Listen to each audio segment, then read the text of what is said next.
Alright guys, this morning we are going to go over some color pencil techniques, and I'm going to give you an example of each of these little spheres. This first one here will be layering.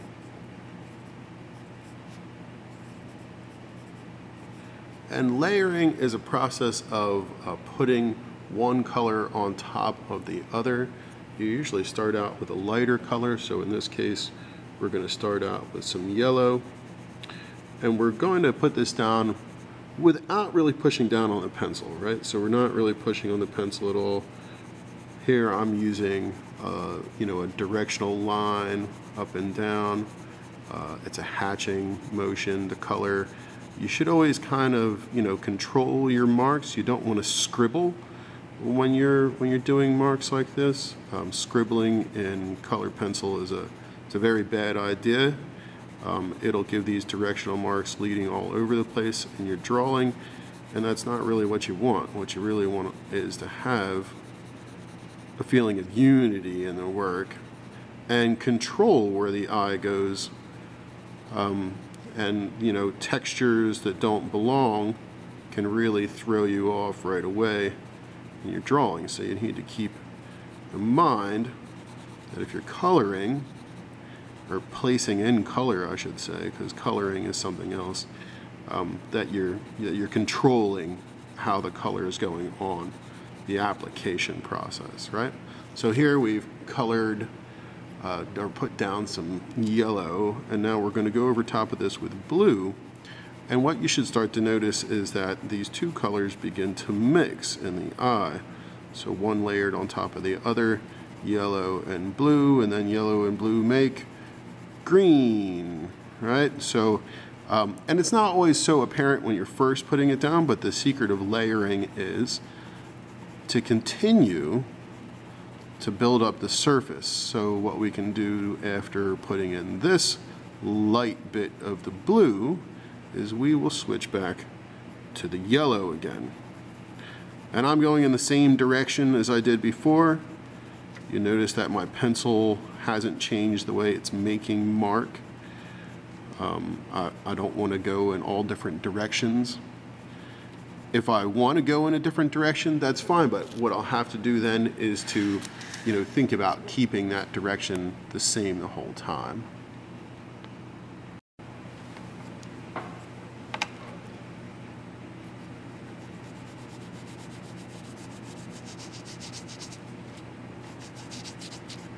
You'll notice then that I'm creating a pattern with the lines. I'm not scribbling somewhere and changing the direction of the line the whole time.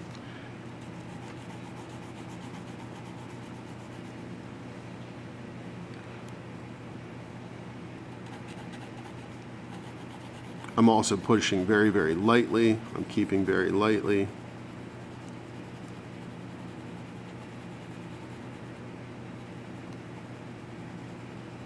I'm holding the pencil very far back. That helps with keeping things light. All right, and now we're going to flip back to yellow. And we're going to layer the color up.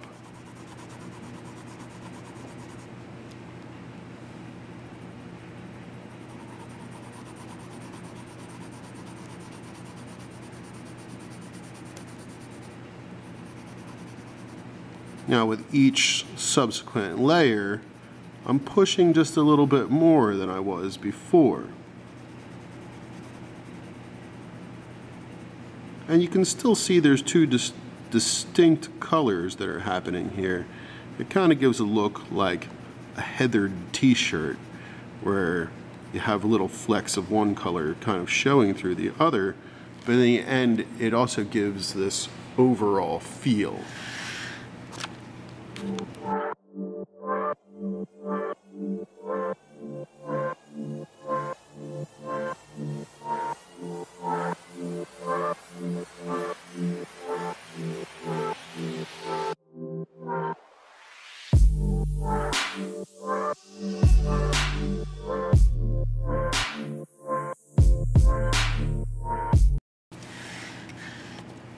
And that's how you do some layering. Next, we're going to be looking at burnishing. And burnishing is very, very similar to layering, as in we're building up a surface. So in the beginning here, where we're dealing with burnishing, a lot of the times I like to work kind of light to dark. So we'll try to figure out what our colors will be for this.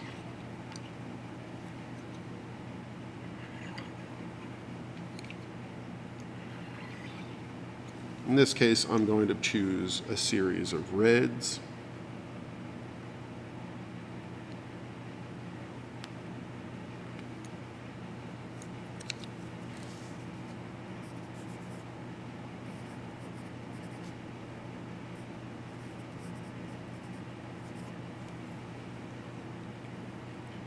And we'll do some burnishing with some blending in this one.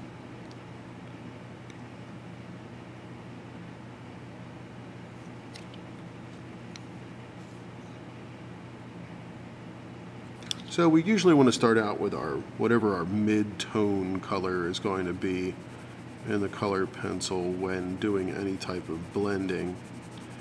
And in this case, we're going to make this mid-tone this orange-red color.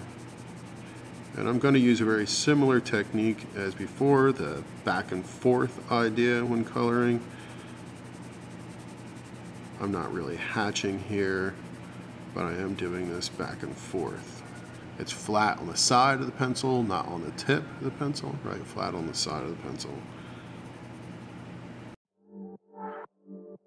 Now, we're going to put in a bit of a highlight in here, and so I'm going to flip out to this pink, and the pink is going to come in up in the top section. And I can draw this pink over some of this, into this mid-tone section, blending over some. It's perfectly fine to do just that. Come in here, bring that pink down over top of this next color down, which is a red-orange in this case. I'm trying to really build this pink up a bit. I want this to have a nice quality to it. Something where a decent amount of color is down, but I'm not forcing the color on. I'm letting the color go on without putting a lot of pressure down. I'm now going to flip back to this red-orange that we've put in here as the interim color. And I can feel free to color over this area, the pink, or even a bit of this pink if I'd like. And that's where that layering idea comes back in, right? And this blending and layering. But here we're going to try to do some burnishing in the end. Okay, now we're going to move down one, right? So here we have the next tone down. And this is just regular old red now. And I can take this red over top of the other red, but not into the pink. If I go into the pink with it, we'll ruin the illusion a bit. So I can blend this up a bit more than I have.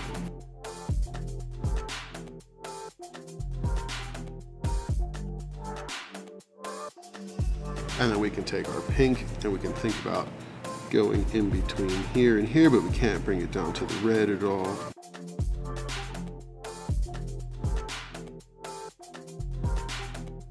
Now I'm really beginning to apply some pressure to this pink, and I want to build up some of the wax of the pencil onto the surface. Building up that wax, it's what's known as burnishing in color pencils. And burnishing can be a bit of a catch-all phrase for a lot of different things, but it's about rubbing, right? That's what burnishing basic idea is. It's a rubbing concept. In this case, rubbing until it's shiny with the wax.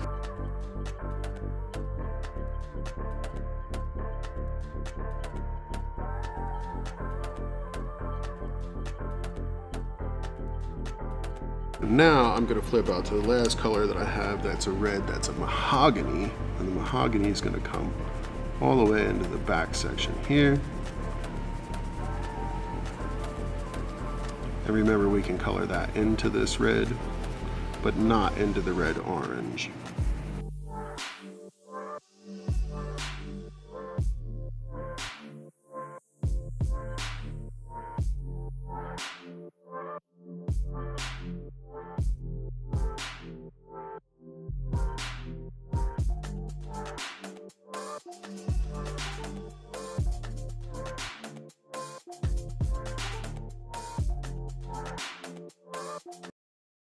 If I look at this from the extreme side, then you can see how shiny it's gotten.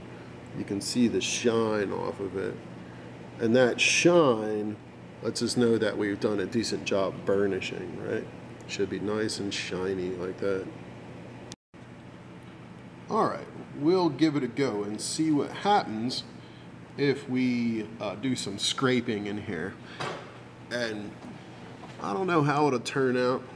We'll cross our fingers, but you can do some scraping if you get something burnished well enough. The question is always, well, is it burnished well enough or not? So here we'll try to scrape away. Yep, and you can see where it's coming up, and it looks really good. And you can actually scrape back into the drawing a bit, creating other types of lines.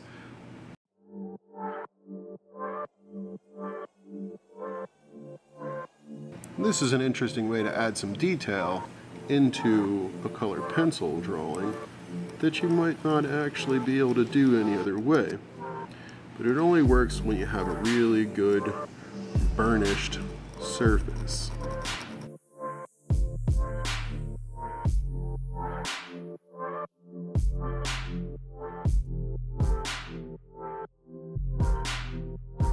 Directional lines are meant to give something a feel of volume, right? So directional line can also be thought of as cross contour most of the time. So when we're thinking about the contours of a sphere, we want to start to kind of put in these types of half moon shapes like we were thinking about just a moment ago. And directional line doesn't have to just be a singular kind of layer, right? But if you plan out some of it early on, like I'm doing here, then kind of as you go through and color it in, it becomes a lot easier to realize what directions those lines should be going.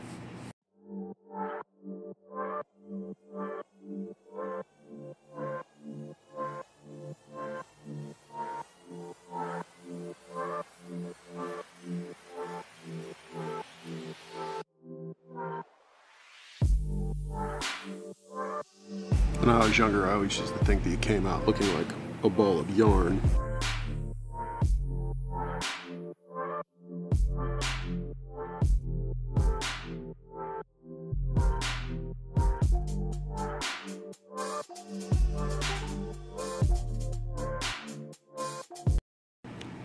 All right, for the next one here, we're going to be looking at circularism.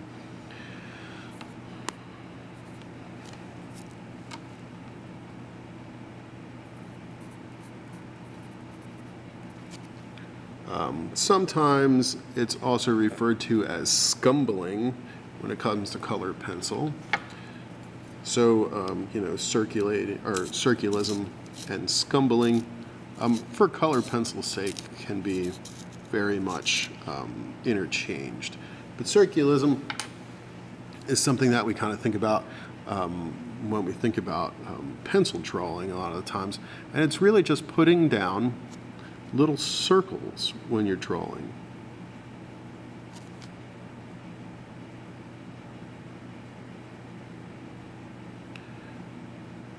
And I'm not pushing down. You'll notice I'm holding the pencil way far back.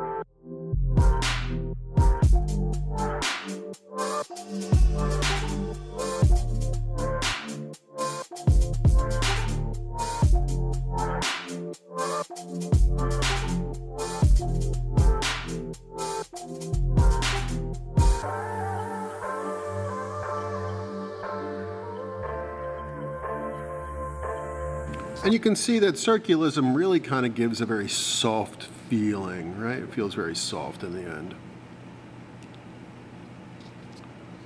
The last one I really want to talk to you guys about is some cross hatching. And you've probably done cross hatching before. I doubt if you haven't, I'd be pretty shocked. But cross hatching is kind of fun to play with. And cross hatching with colored pencil can work kind of like cross contour a lot. You can play with the idea of making these cross contours.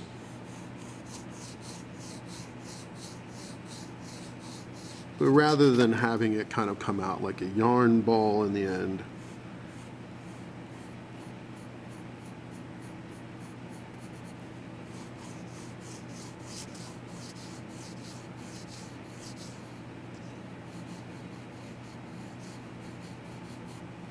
you could begin to add in lines that go across this, right? Cross hatching.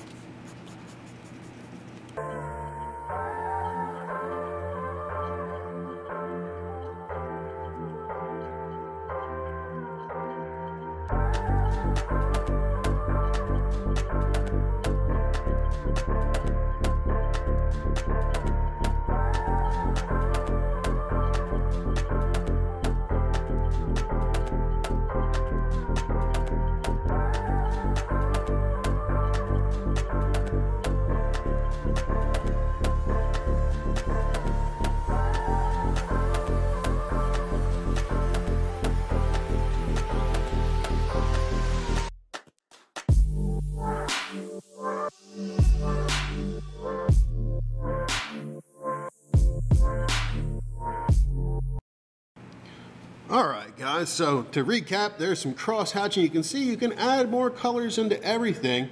That's why I was trying to show you, some layering up front.